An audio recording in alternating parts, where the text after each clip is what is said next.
Dober večer, lepo pozdravljeni izvodnikovi domačije. Današnji dogodek je v sredo, ponavadi imamo ob četrtkih dogodke, danes je v sredo, izjemoma. Spet imamo na mizici džezvico, kavico, naš cikl Ispeci pa reci teče. Moja nocojšnja gostja je Tanja Stupar Trifunović, pesnica in pisateljica, rojena v Zadru, ki živi in dela v Banja Luki. Tanja je predvsem pesnica, pisala je tudi kratke zgodbe, največji uspeh pa je doživela z romanom Ure v materini sobi oziroma Satovi v majčinoj sobi. Ta njen roman je šel v prevodu znanega slovenskega pesnika, pisatelja, scenarista Dušana Šarodarja pri založbi Goga. Dobro večer, Tanja, pozdrav v Banja Luku. Dobro večer, pozdrav i vama. Hvala da ste pristali ili pristala, hoćemo se persirati ili ne, da se dogovorimo na početku. Ne, nema potrebe. Dobro. Hvala, Tanja, da si pristala biti moj gost. Drago mi je, čast mi je. Moja prethodna gošća u prošlom događaju ovog ciklusa je bila Lana Bastašić. Jedna od gošća je bila i Senka Marić, tako da bravo žene, znači ta generacija žena u Bosni i Hercegovini su jako dobre autorice, nominirane, nagrađivane, svaka čast. Za ovaj roman Tanja dobila si Europsku nagradu za literaturu. Pa da ne bi ja bila preduga na početku, znači reći ćeš nam o tom romanu, znači o ideji samoj za roman, o kako je nastao roman, dileme, ljepota, poteškoće. Hvala ti prije svega i na pozivu, uvodu i pominjanju kolegica koje su mi drage kao prijatelji i naravno kao književnice. Nekako dobro smo se uklopile. Čitala sam sve njihove knjige i negdje drago mi je što sam u tom nizu zajedno s njima gost u vašoj emisiji. Nadam se da ćemo biti sve podjednako negdje interesantne i dati vam jednu zanimljivu sliku ovdašnje književnosti iz sličnih, a opet različitih perspektiva. I ono što je meni drago i što si ti pomenula, što me negdje raduje, da imamo odlične autorke i autore, ali nekako malo, možda smo malo pristrasne pa navijamo za autorke. Imamo naravno za to svoje razloge. Nekako su sad u žiži interesovanja stvarno jedna odlična generacija autorki. Senka, dobro, Lana je malo mlađa, ali možemo reći da se radi o generaciji. Što se tiče samog mog romana, i tu si dala korisne sugestije kao dileme, pošto je to moj prvi roman zapravo, ja sam pisala poeziju godinama i čovjek kad dugo nešto radi već se tu malo razmaše i razvije neku vrstu i samopouzdanja i lakše mu je sa svim tim i ja priznajem da se lakše nosim sa kraćim formama. Tu je čovjek onako nadahnut, napiše, popravlja, to ima rada i u poeziji naravno, ali to su neke kraće intervencije, kraće to sve traje. Roman podrazumijeva opet jedan potpuno drugačiji pristup radu, temeljniji pristup koji puno duže traje, stalno vraćanje, prolazak kroz tekst i naravno ono što kad čovjek radi to prvi put, jednu vrstu straha, neizvjesnosti, odgovornosti, kako će to sve ispasti. I s druge strane ja sam strastveno godinama čitala mnoge romane i postala ta vrsta i opterećenja, onako kao još jedan roman poslati u svijet gdje stvarno ima odličnih romana. To je stvarno bilo jedna vrsta i opterećenja i iskušenja kako će to sve funkcionisati. Mislim, ne mogu ja sad reći da nisam prije željela ili imala ideju i pokušavala čak da pišem prozu, ali negdje samo i meni to nije bilo dovoljno uvjerljivo. Ja sam ostavljala ja se zezam da imam kao taj neko carstvo nezavršenih projekata.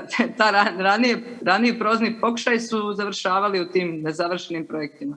I negdje sam se s tim romanom ohrabrila a vjerovatno i povučena temom koja mi je bila i teška i bolna i važna, naime taj odnos s majkom.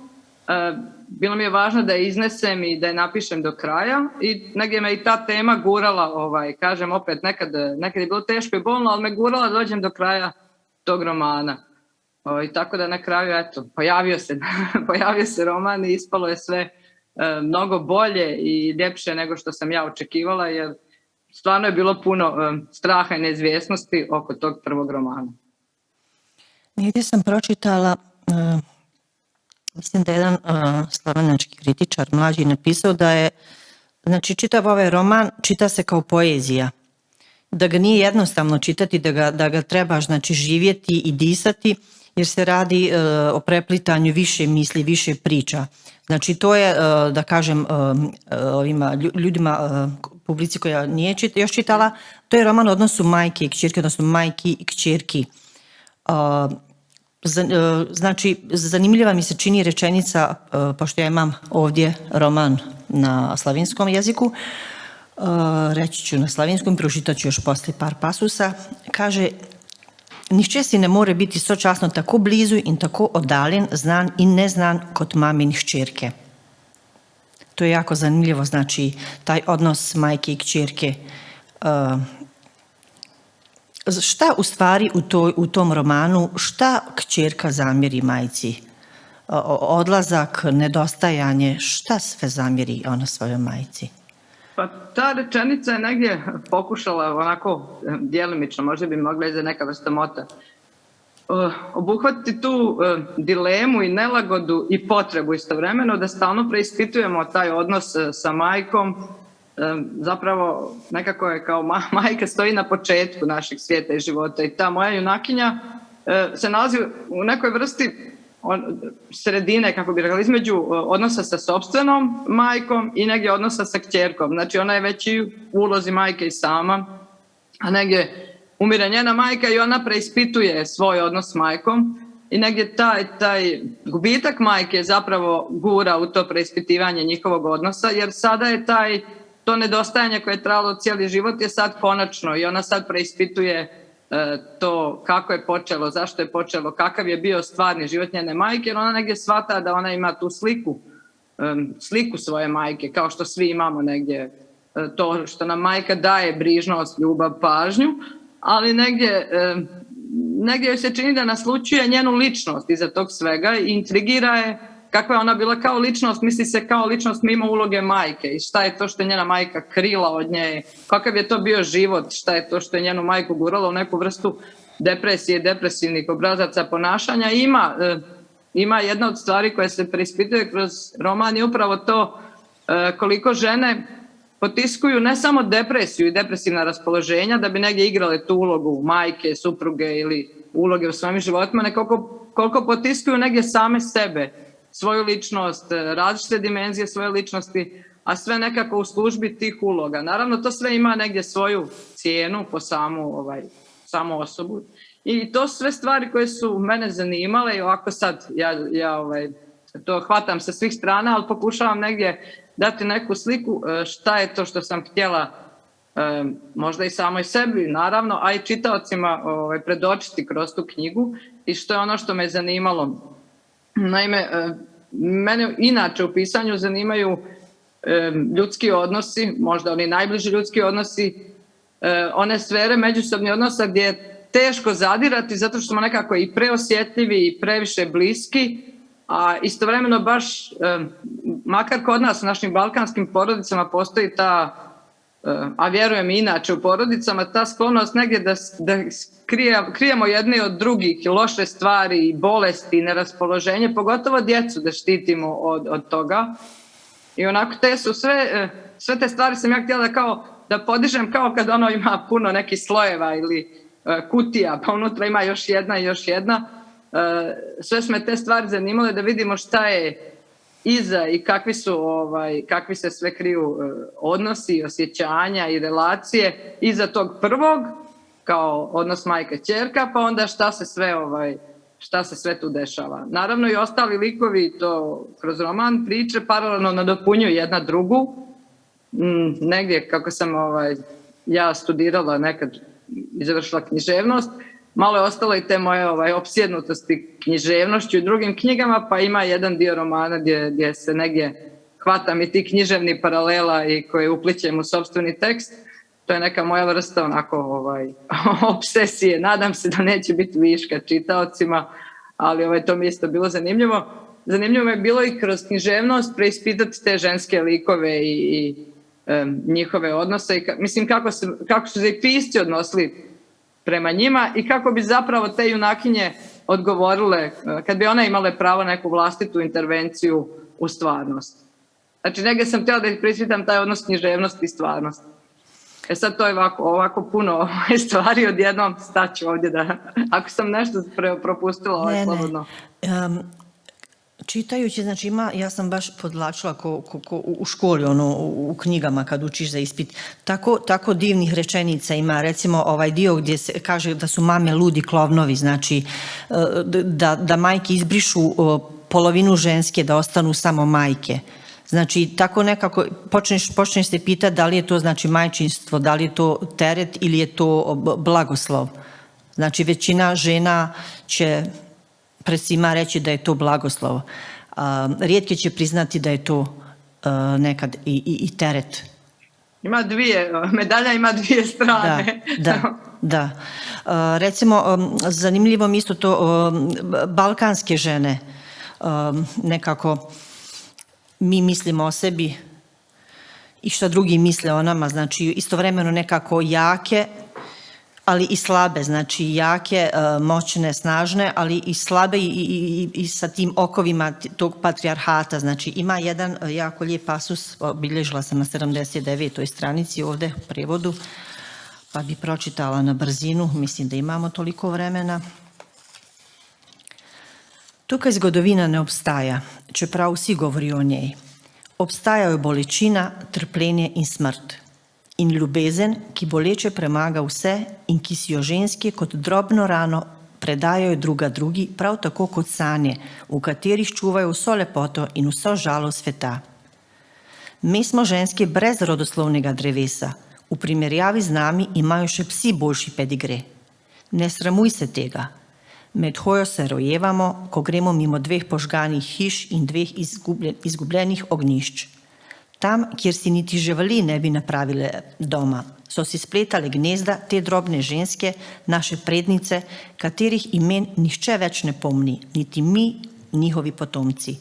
Nikogar ne zanima, kdo so bile. Pomembni so bili samo sinovi in vojske, ki so jim služili in v kateri so izgubili življenje. Puščali so svoje ženske v črnini žalovati v najbolj žalostnih vaseh na svetu. Bridko so opazovale svoje hčere in jih potihem sovražile, ker so jim ostale samo še one in ker jih čaka ista usoda. Zato se ne spominjamo prednic, zato jih ne poimenujemo. To je, mislim, rečeno v par rečenica puno toga istorija tih balkanskih žena i balkanskih prostora. I sva ta naša sudbina, taj kismet, ta karma. Pa nekako meni je isto bila ideja, teško je pobjeći od opštih mjesta, a opet uvijek čovjek treba paziti da ne upadne u njih. Ali sam željela na neki način da napravim jednu poetsku sliku od tih, nažalost, opštih mjesta, jer kao tragedija ovih prostora jeste što su i ratovi, i gubitak ognjišta i to da rodoslave imaju i psi duže. Zapravo to jesu opšta mjesta koja su nekako tako kad se strašno nanižu, zapravo ilustruju stvarni život ovdje. I nekako je, mislim, tragično je što ne možemo negdje izbjeći zamku govorenja tim kategorijama opštih mjesta, da ne možemo izbjeći zato što naprosto se to tako dešava. Imamo stalno ciklični, nažalost, taj ciklični period ponavljanja tragedija. I nekako žene, čini mi se, u tom su kao čuvari tog svijeta. Nekako sve se sruši i onda žene negdje pokušavaju taj svijet oživjeti, sačuvati, zaštititi djecu od svog tog ludila, nekako preživjeti sve to. I to je onako kao pozadina i činilo mi se kao neka vrsta nepravde da se zapravo puno manje govorilo o tim ženama, a više se govorilo o muškim stradanjima, koja isto ne umanjujem tu vrstu stradanja. Naravno da su stravična, a negdje taj ženski život se nekako odvijao stalno u sjeni tog čuvanja, spašavanja.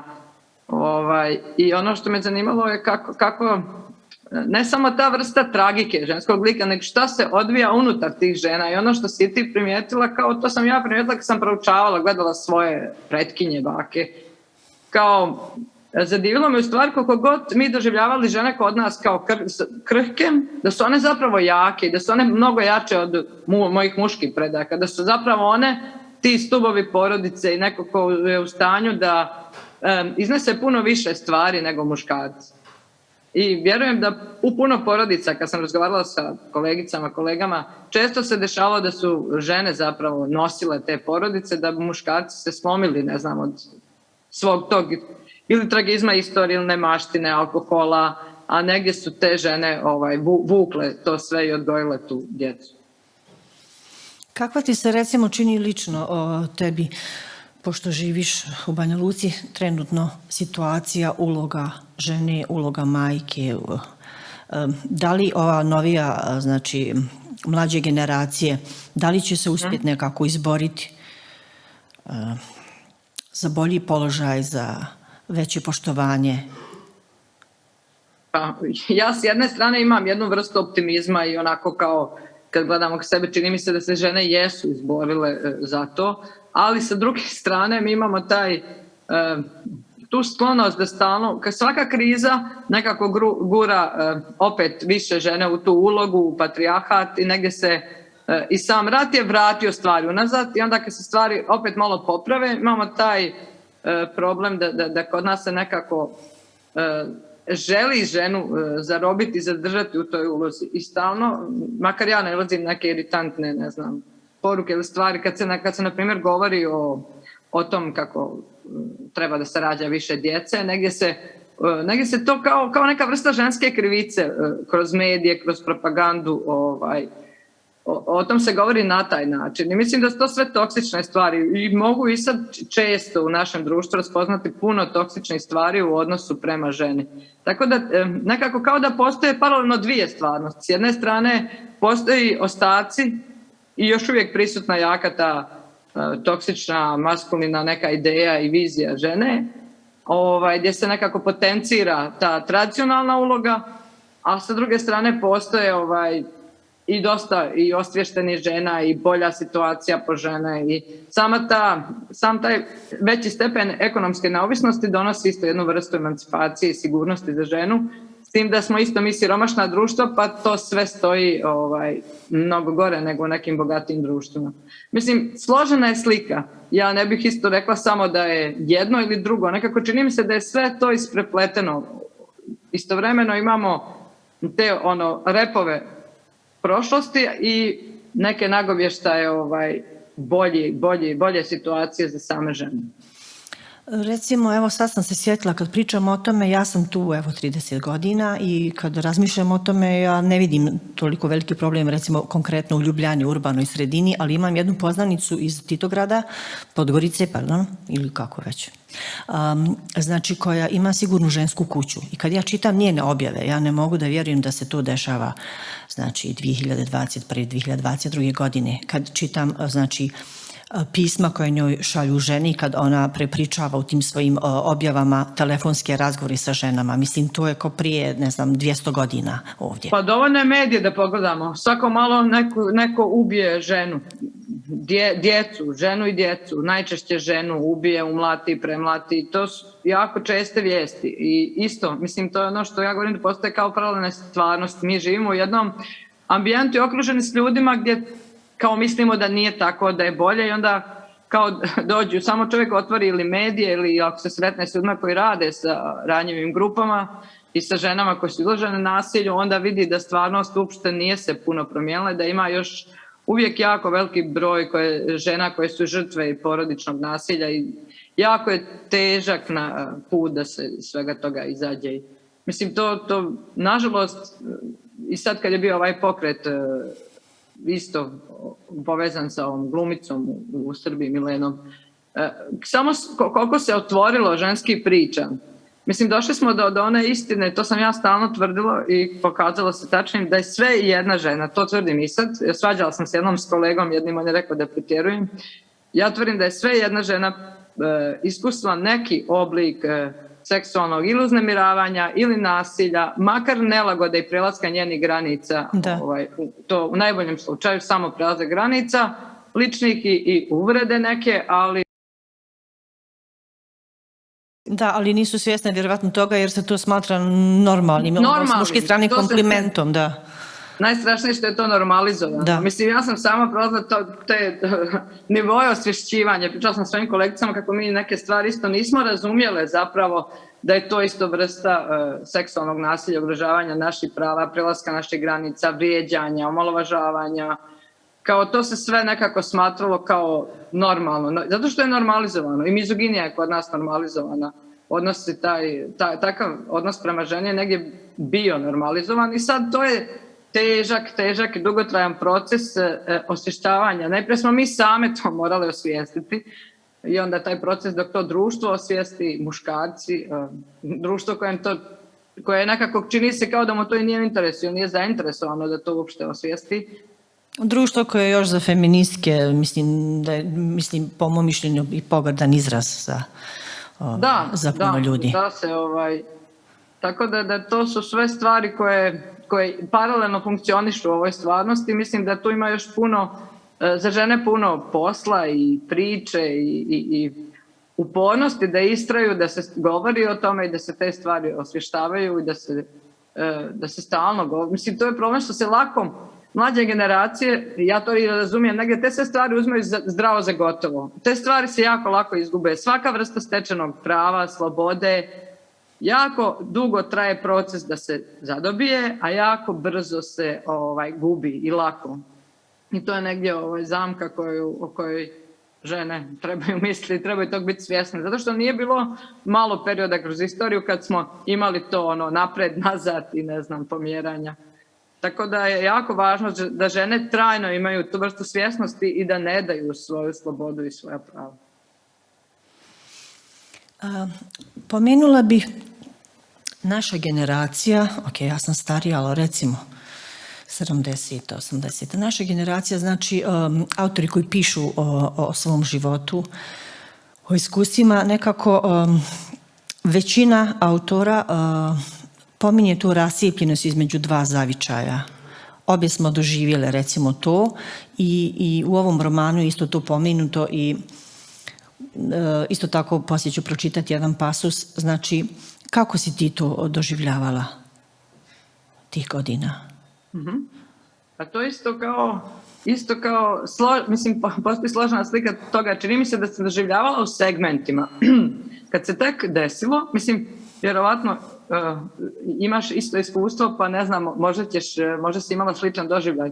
Kad se to tek dešavalo, mislim da je to izvinjavam se, da je to kao kad čovjek nekako se psiha zaštiti i sve. Ja nisam imala osjećaj da je to tako strašno. Ja sam negdje mislila da je to sve u redu. Mi kad smo izbjegli iz Hrvatske u Bosnu i Hercegovinu, odnosno ovdje u Banja Luku, rat je zapravo ovdje još trajao, ništa, sve je bilo neizvjesno. Mi smo došli iz jednog rata u drugi i ja nisam imala tu još uvijek svijest šta se dešava i imala sam samo neku vrstu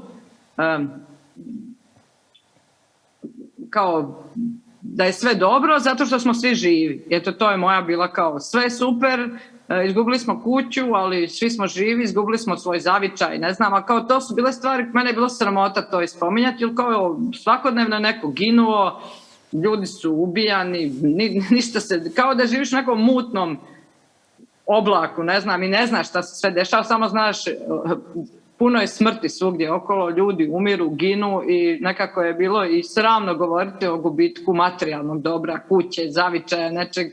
Ja sam mislila da je to sve, to je nešto najmanje, ne znam što. I negdje sam potisla to sve i činilo mi se da sam u redu s tim. Šta, živim sad tu, tamo, mlada sam, ne znam, ja sam tad počela izlaziti, život se odvija, sve je super. I negdje ja nisam pokušala sam da ne mislim o tom. I naravno da meni tad mladoj osobi taj identitet izbjeglice, nije mi se to sviđalo ko želi biti izbjeglica, ne znam, ideš s babom po brašno, šampon od jaja i ne znam, sir, jer nas je troje i nema hrane, nema ničega, ali ti istovremeno se kriješ to, jer je to sramno, ti želiš biti kao svi mladi ljudi, ne znam, cool, i nekako prikrivaš tu stranu iz svog života i sebe, pokušavaš da se uklopiš u novu sredinu i negdje. I onda kao dešava se, prošlo je, mislim, 10 godina od tog, kad sam ja prvi put otišla do svoje kuće, tad sam već imala kćerku, supruga i mi ćemo kao otići da ja vidim tu kuću. I ja sam bila uvijeđena da sam ja sve ok s tim i kako smo došli, kao samo kad sam došla do te ograde i prešla jedan korak, ja sam počela da plačem i plakala sam jedno 30 minuta bez prestanka. Kao samo nisam mogla prestati da plačem. I onda je moj muž objasnio tim ljudima, tu sad drugi ljudi živjeli, šta je, ko sam ja, šta, i oni su shvatili, pustili me da prošetam oko kuće.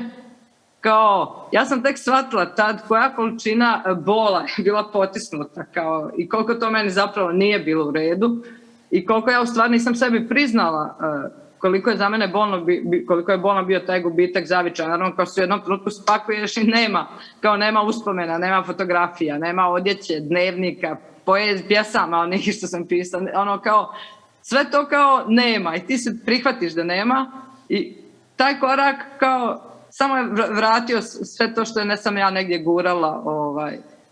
Tako da onda sam se susrela s tim i negdje mogu reći kao posljedicu da sam razvila jednu vrstu ljubavi za sve ljude koji su proživjeli to isto. Kao, nekako sam uvijek osjećala da su mi svi ti ljudi, bez obzira, iako je bio taj rat i na taj predznak nacionalni, kao da su meni braća, sestre ili zapravo bliski srodnici, ti ljudi, bez obzira s koje smo se strane mimo ilazili ili su ostajali ili se vraćali, nekako sam razvila ogromno poštovanje i ljubav za te ljude.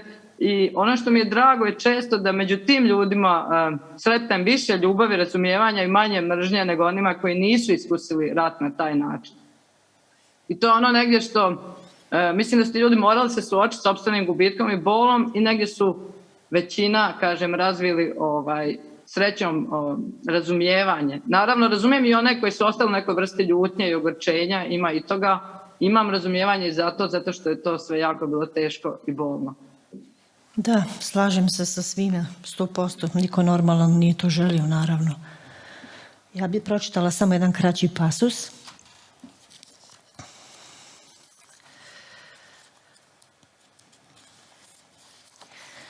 Moje življenje je zaznamovano s potjo tega črva, ki se je odločil, da se vrne v lastno preteklost. V spopad, iz katerega je bil izgnan. V jabolko, ki ga ni pojedel. Pred hišo sedita starša, pregnana iz svojega bistva. Med beg in vrnitev ujeto življenje. Če predolgo ostaneš na istem mestu, bo ljubezen minila in nastopila bo vojna. Navada, dolgčas, prepir, ujetništvo srca. Moja starša sta odhajajoča ladja, nista Titanik, ki se bo epohalno potopil, ona dva sta že dolgo majhna preluknjana barka, ki ne bo prestala nobene nevihte. Moja starša sta razbiti lupini, razbiti na čereh. Moja starša sta pena na obali. Jaz pa sedim na obali in jočem, sovražim in ljubim ta kraj, ki mi je dal vse in vse vzel. Obljubil mi je prvo radost, veliko, toplo in sončno radost otroštva, potem žalost, bolečino in večno izgnanstvo. Pa še to. Zdaj smo se vsi preobrazili v lastnike cenenih potovalk in v prisilne svetovne popotnike, ki raznašajo žalost na letališčih, kavarnah in avtobusnih sedežih, ki nas vozijo daleč čim dlje od obal otroštva. I to je to, znači, što nas sve skupa povezuje, sve koji smo doživjeli, znači tu sličnu sudbinu. Baš kažem, ja sad ovo kad sam čitala, sva sam se naježila. Znači, to što kažeš, znači kad doživiš to, tačno smatraš kao bratom i sestrom neko ko je takvu stvar doživio. Kao i ti. Da, zato što je to jedno iskustvo koje obilježi nekako čovjeka. Mislim, raspolovi ga na dva dijela na neki način, kao da ima prethodni život i poslije život. Da. I onda negdje kao čini mi se da čitav život pokušavamo da susretnemo tog sebe kojeg smo ostavili u onom drugom životu. Ili taj svoj zavičaj. Ja znam kad idem sad u Dalmaciju, moja majka se vratila tamo, moj roditelj, otac je nažalost umro. I ja svaki put kao mislim da idem kući i svaki put kad se vraćam ovamo isto mislim da idem kući. I kao uvijek imate gdje je zapravo kuća. I negdje donijela sam odluku kao hajde jedna kuća je u književnosti naravno, a kao svugdje gdje je more je kuća. Jer ima ta vrsta, mislim kao ta prva kuća. I svugdje gdje je lijepo, gdje postoje ljudi koji su čovjeku važni i za koje je vezani, koji su mu bliski i tu je isto kuća. I onda sam negdje kao naučila gdje god putujem i stvarno sam putovala po ovim našim prostorima bivše Jugoslavije, stvarno sam imala u svim predjelima, gradovima, mjestima, jako lijepa iskustva i negdje mi je svugdje bila kuća. Znači nemam ni iz jednog mjesta neko ružno iskustvo ili mogu reći samo da sam se osjetila svugdje kao da sam kod kuće i bila tako na taj način dočekana.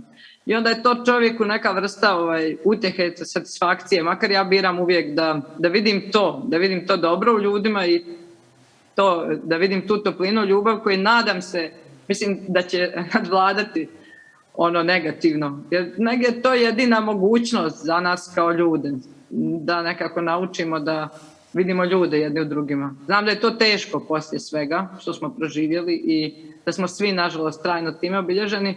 Ono što je nekako kao ona loša strana i što mene uznemirava, kao i sve nas, je to što se 20 i nešto godina negdje nastavlja neka vrsta medijskog, političkog rata i što nekako se ne daje se prostora nama svima da budemo više ljudi, a manje i žrtve rata, i straumirani i da negdje se stalno, naše traume se stalno pale tim medijskim istupima, govorima, politikom, neopreznošću.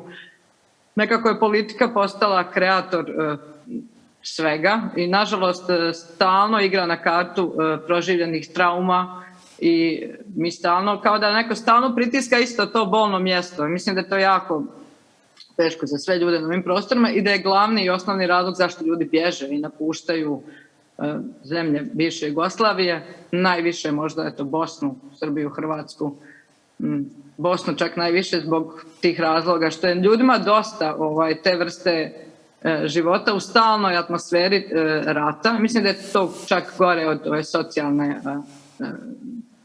situacije i neimaštine. Mislim sad da bi ljudi više naveli kao razlog zapravo atmosferu u zemlji, razlog odlaska iz zemlje.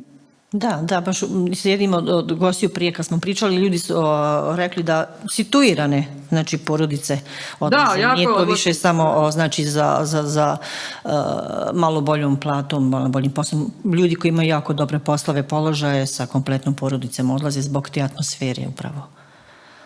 Pa da, ljudi su prezasićeni time i ko je to jednom preživio, mislim, niko normalan ne želi to proživljavati opet i mislim da je to jako loše, nekako žao mi je, nažalost, negdje da sam kao mlada osoba znala da će biti ovako sad, isto bi otišla davno. Znači, ono što me zadržalo ovdje je ta vrsta ljubavi za ovaj prostor i nade da će to prestati i da će ta ljudska dimenzija negdje pobijediti, da ćemo živjeti nekako normalizovanije živote. Mislim, čak nisam očekivala neko materijalno blagostanje, ali sam očekivala normalniji život sa manje naravno te atmosfere i posticanja takvih priča, mržnje, ratnih priča i tog svega. Nekako sam mislila da je to će se u jednom trenutku zatvoriti na neki način.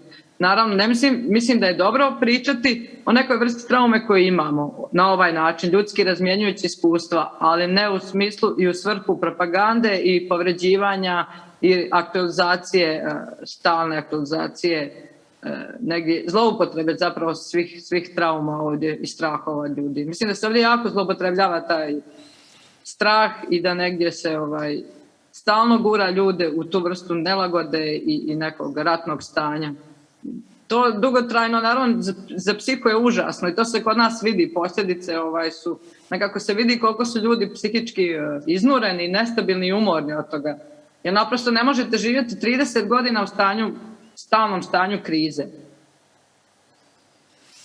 Tanja, o svemu tome pišeš u svojim pjesmama koje su nevjerovatno dobre. Izdala si 4 zbirke knjige poezije. Ja, nažalost, ovdje u Ljubljani večeras nemam ni jednu zbirku, tako da pročitala sam samo na internetu par i prvo što mi je naumpalo, ono, kako tako mila, fina žena gađa riječima ko Alkar Mio u sridu.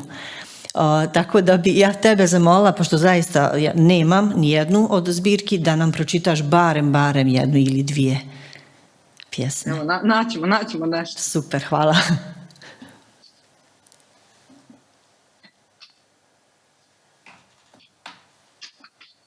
Evo, pošto smo ove zavičajne imali teme, ja ću opet o zavičaju. Kao što i meni kao malo čudno, nisam inače kao pisac koji se puno bavio nešto zavičajem, ali evo nešto sam se... Valjda to čovjek kako sazrijeva, neću reći stari, nego sazrijeva, nekako se vraća na te izvorne stvari. Zavičaj.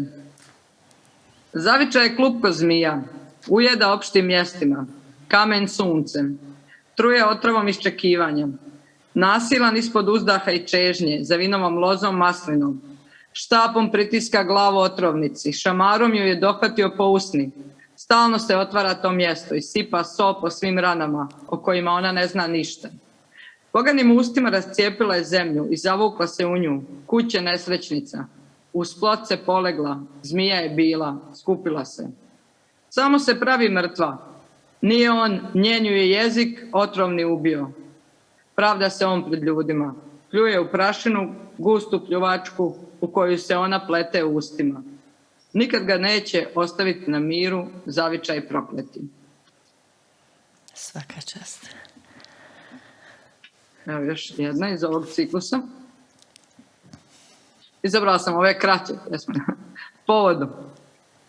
Kad kreneš po vodu, misliš kako je teško sebe i vodu zahvatiti i izvući.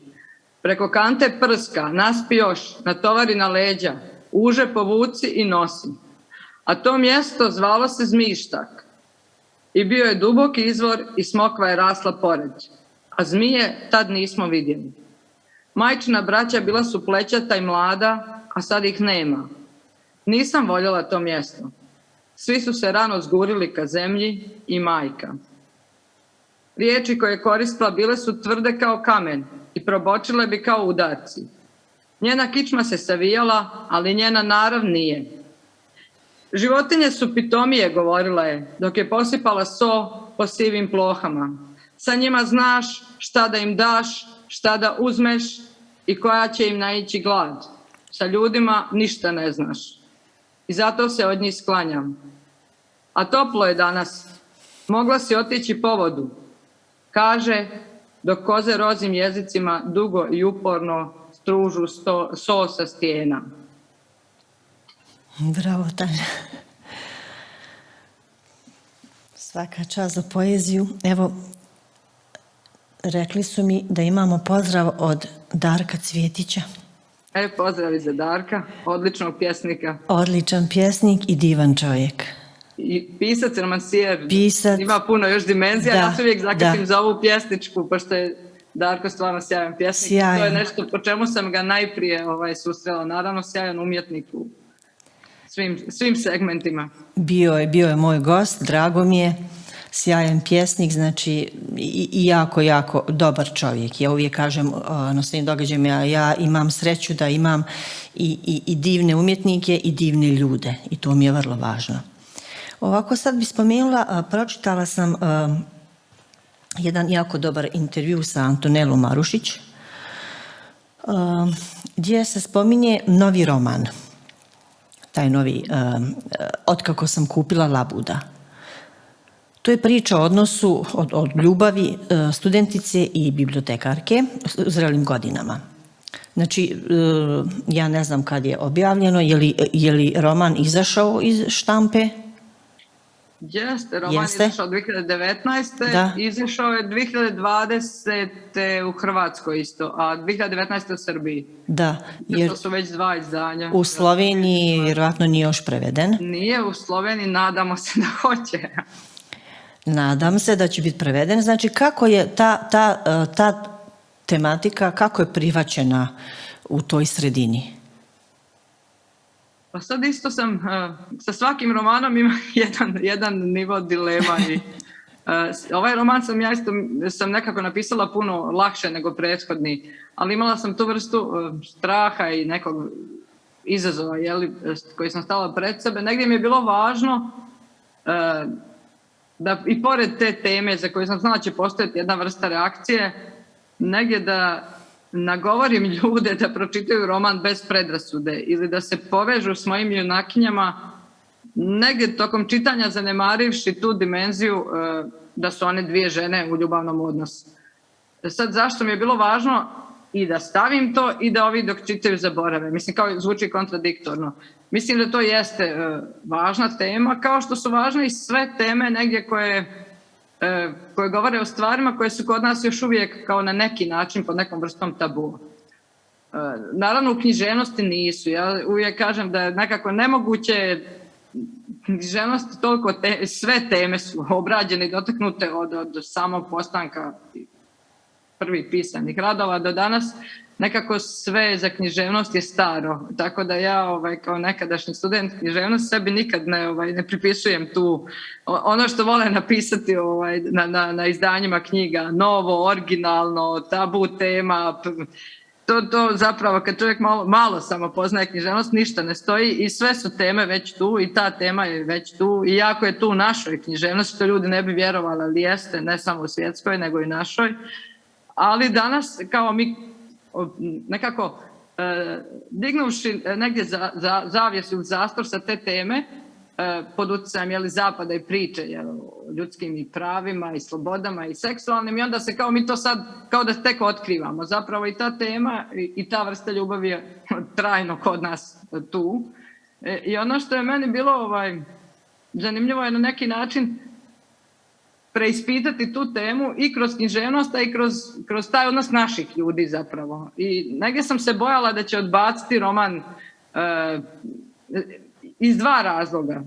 Oni koji su ok s temom da će misliti da je to kao samo hvatanje na temu, a oni kojima tema nije ok, opet.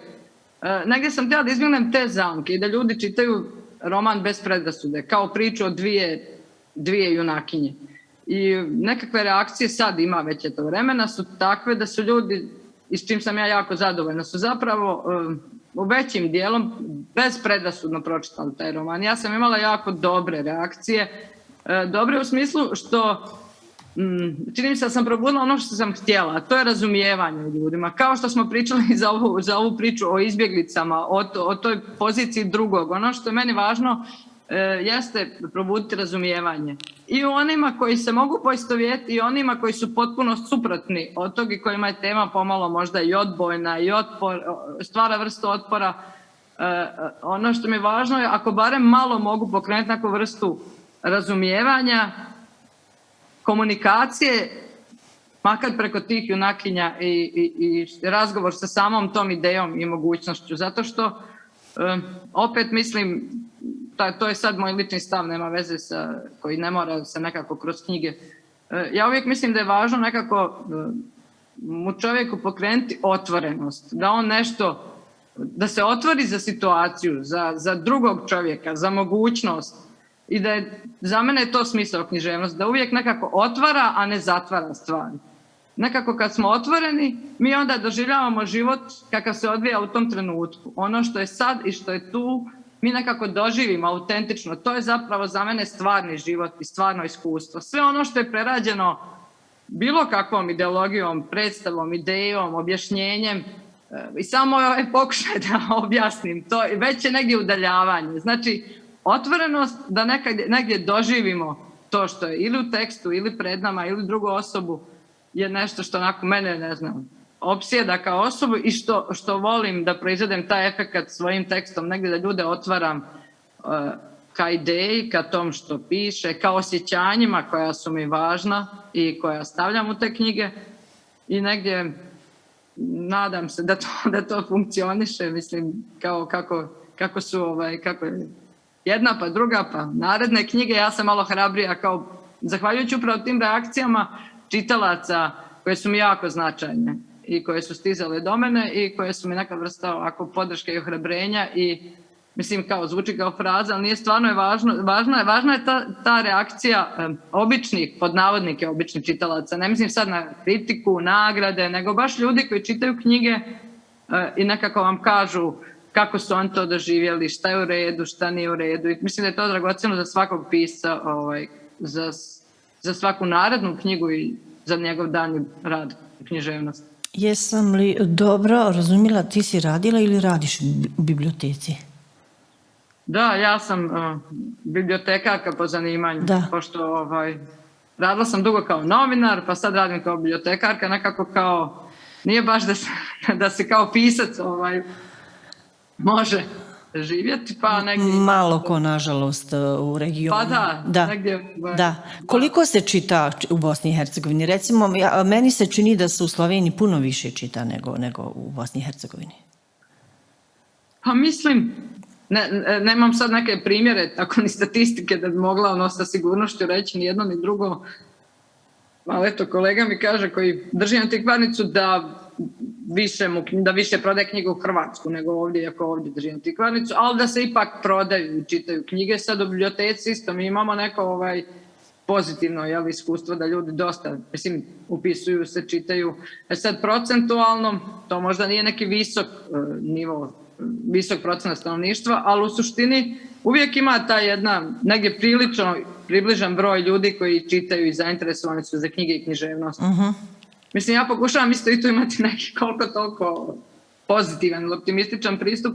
Nekako, pogotovo danas ljudi su izloženi toliko svim mogućim informacijama, slikama, serijama, filmovima, svemu, da je nekako stvarno izazov zadržati čitaoce i zainteresovati dalje i održati tu zainteresovanost za knjige, pošto knjiga je malo gubi bitku u utrci sa svim tim bržim sredstvima komunikacije i kontakta i nekako ljudi žele malo više uzbuđenja, više...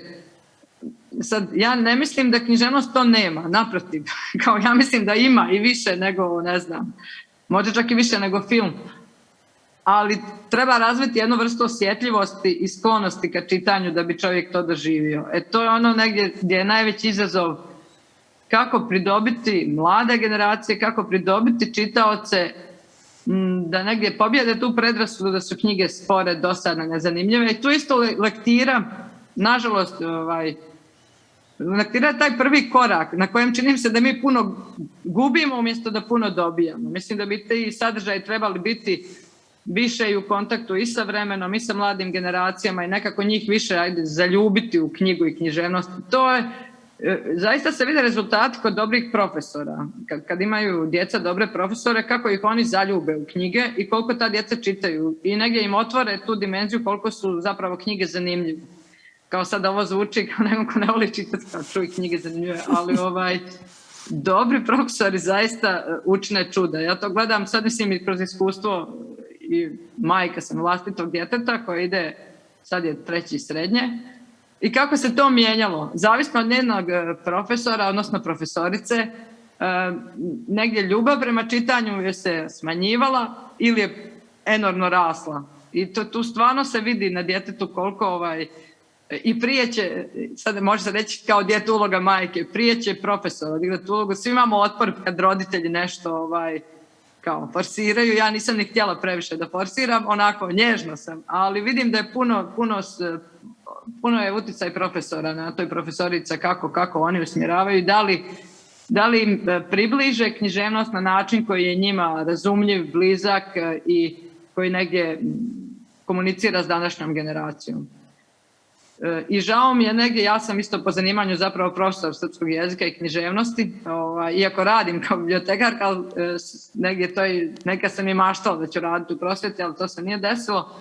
Ali tu je velika uloga prosvjetnih radnika i žao mi je što nemaju više podrške, razumijevanja, ohrabrenja, da se više radi sama književnost i da se više radi s djecom na tom da ih se nekako, kako bih rekla, da im se približe knjiga na jedan življi i zanimljiviji način.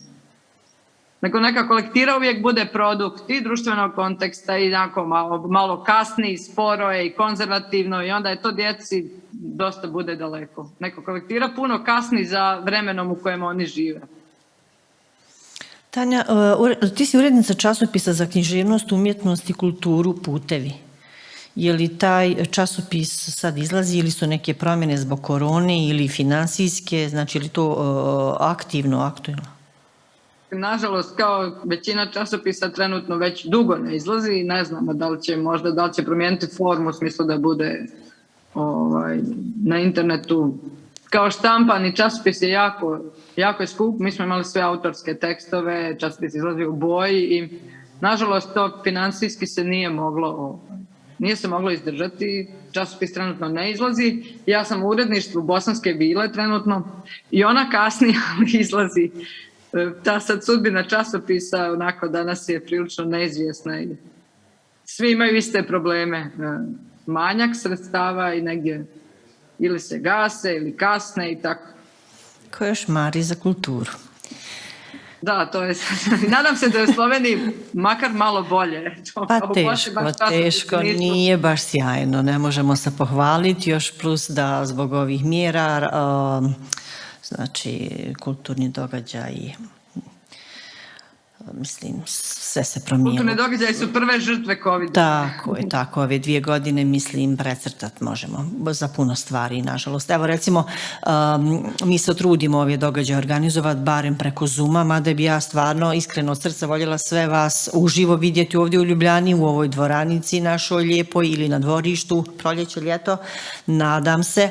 Imala bi još samo 2 kratka pitanja. Jedno od njih je da tvoj roman je prevodio odlični, znači poznati slovenski pisac, pjesnik, scenarist Dušan Šarotar. Kakva je bila saradnja s Dušanom?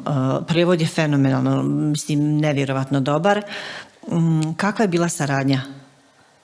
Pa ja mogu samo potvrditi, kao kad meni su svi koji su čitali slovenački prevod rekli da je odličan na slovenačkom i da je prevodilac uradio odličan posao. Kao Dušan i ja, kad je sve bilo gotovo, zapravo smo preko Facebooka kao komunicirali, ali tad je bilo već završeno, znači da stvarno nije bilo potrebe, on nije imao potrebu za nekim konsultacijama i uradio je to po reakcijama, sudeći po reakcijama, a imajući povjerenja u njega sjajno. Sad je na mene naučim slovenački i da vidim da mogu tu šta još dodati ili oduzeti. Lako. Ovako, ja imam sad običaj zadnje vrijeme upitat gošću, koga čita naš gost. Tako sam zadnji put pitala kolegicu tvoju Lanu Bastašić, pa je ona nabrala par ženskih imena, za neka od njih sam čula, za neka nažalost ovdje u Sloveniji ne, tako da koga čita Tanja? Pa trenutno došla na red Senka Marić, Gravitacija njen roman, nije baš tako nedavno, ima već 2-3 mjeseca kao osjećaj za vrijeme, sad je imala promociju u Banja Luci i uzela sam roman i sad je to došlo na red, nešto sam međuvremenu čitala i sad je Senka tu. I Elenu Ferrante isto, ja uvijek čitam paralelno nekoliko knjiga,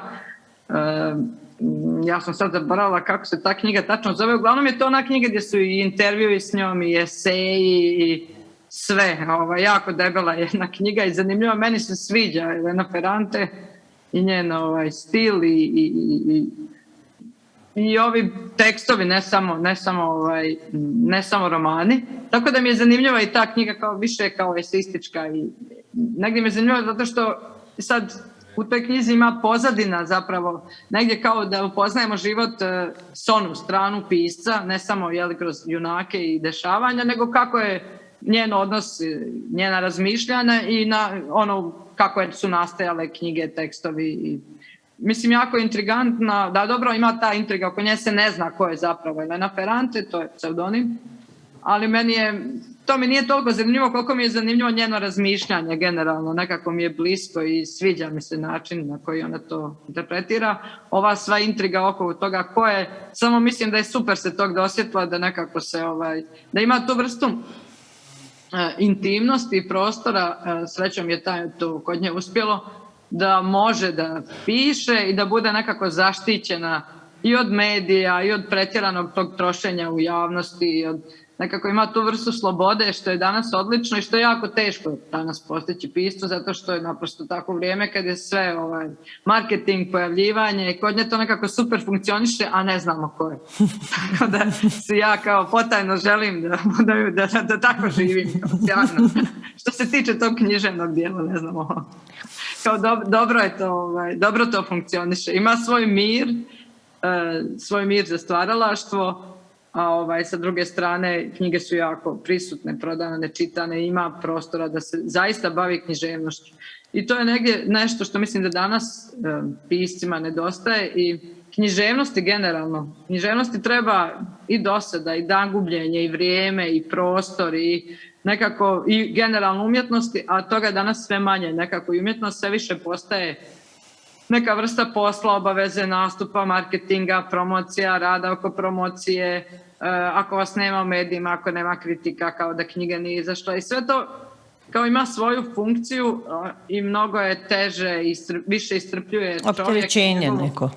Da. Više iscrpljuje nego sam stvaralački rad i proces, koji jeste zahtjevan, ali donosi dosta i radosti. Nekako naprosto čovjek to odabere. A ovako, drugi dio nije uvijek lagodan. Mislim, i tu ima lijepi trenutaka susreti s čitaocima kada vidite da je neko stvarno negdje doživio to što ste pisali, negdje da ste uspostavili neku vrstu dijaloga sa drugima, to može biti lijepo. Kao da ne budem sad da ništa od tog ne valja, ali eto. Tako, te dvije knjige čitam trenutno, čitam i to ima veze sa ovim mojim čestim stankama. Rasuti umovi, Kontrast je to objavio, prevela je njihova urednica Jelena, mislim Gabor Matej, tako, ako sam dobro ime. Odlična je knjiga za ljude koji imaju problem sa poremećajem pažnje, tako ja sam se negdje pronašla kroz knjigu. Psihologija nije književnost, ali preporučujem to svima. Pogotovo naše savremeno društvo je zapravo sve više generiše tog poremećaja. I još samo jedno pitanje, evo pa ćemo uskoro završavati. Znači, kakvi su planovi i recimo, pročitala sam negdje, to sam mislim pomenula već, pišeš poeziju, znači znamo za ova 2 romana, bili su, što bi rekli, u međuvremenu kratka proza. Šta ti u stvari, šta ti je najdraže, šta ti najviše leži? To je onako, ja na prvu uvijek kažem poezija, s njom je lakše zato što je taj emotivni, psihički, mentalni, svaka vrsta naboja spakuješ to i to je jedna cjelina. Kao roman je, treba taj naboj održavati kroz vrijeme i više me iscrpljuje roman zato što isto pišem s tim nekim poetskim, jer ne mogu pobjeći od toga i od tog svog opsjednutosti riječima i poetski. I nemoj. Toga bude dosta u romanu, da. Pokušavam ja to kontrolisati, ali pobjegne mi puno. Tako da i roman pišem s tim isti, negdje sličan, nije baš isti, ali sličan je taj emotivni makar naboj i pristup tome. Tako da teže mi je pisati prozu nego poeziju. Na neki način ima svoje mislim, zanimljivo je u stvari, ali kad završim nešto prozno, onda sam baš više sam ponosna na sebe, a poeziju više volim. Poezija je nekako manje me isprvljuje i da, negdje mi je. I sad, eto, nadam se da će biti poetska knjiga uskoro, to završavam knjigu poezije. Super, to ćemo promovisati u Ljubljani, ja se nadam. Pa da, ovo je sad bio nagovještaj, ove 2 pjesme zapravo iz nove knjige. Da, evo imamo pozdrav od Irene Urbić. Pozdrav za Irenu. Ireni mahanje. Irena isto krasna. Tako da mi ćemo polako sad završavati. Znači ja ću još jednom reći da se Tanin roman može dobiti v knjigarni Vodnikove domačije. Lahko kupite roman Ure v materini sobi, tle ga imamo na mizi, tle ga imam jaz tudi. Ure v materini sobi, odličen roman, čista poezija, odličen prevod, zapravo lahko ga kupite, nabavite v najmanjši knjigarni v Šiški. Ja bi se iz srca zahvalila, Tanja, na jako lijepom razgovoru, prijatnom, i zaista želim, svakom gostu kažem poslije lijepog razgovora, zaista želim da svi dođete u Ljubljanu, u Vodnikovu domaćiju, da napravimo razgovor uživo ili možda neki festival, jednodnevni, dvodnevni. Tako da nadamo se da će se situacija, morat će se naravno smiriti, da će se normalizirati. Od srca hvala za gostovanje. Hvala i tebi, Majdo, i pozdrav svojoj publici koji su imali strpljenja da nas slušaju, i ja se isto nadam da ćemo moći i uživo da se susrećemo i da će se normalizovati sve ovo. Nekako lijepo i ovako, ali još ljepše kad se vidimo uživo. Tako je, hvala. Hvala za pozornost, laku noć.